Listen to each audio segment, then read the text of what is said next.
नसरापूर प्रकरणावर अमित ठाकरेंची Facebook post ही समोर आली आहे। आता तरी सरकारचं डोकं ठिकाणावर येणार का, असं अमित ठाकरे यांनी म्हटलेलं आहे। सरकारला सवाल उपस्थित केलाय। नेमकी काय पोस्ट आहे पाहूया। नसरापूरमध्ये त्या चिमुरडीसोबत जे घडलं ते ऐकून मन सुन्न झालंय आणि डोकं रागानं भणभणलंय। गेल्या काही महिन्यातील घटनांची मालिका पाहिली तर अंगावर काटा येतो।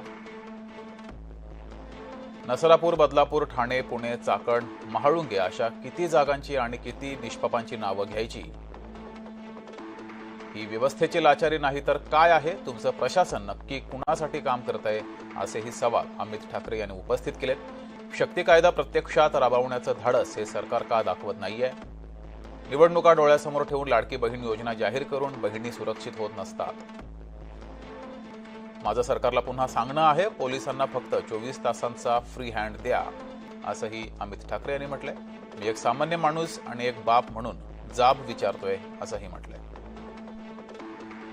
महाराष्ट्राला आपण कोणत्या थरावर नेऊन ठेवणार आहोत, असा सवालही उपस्थित केलाय।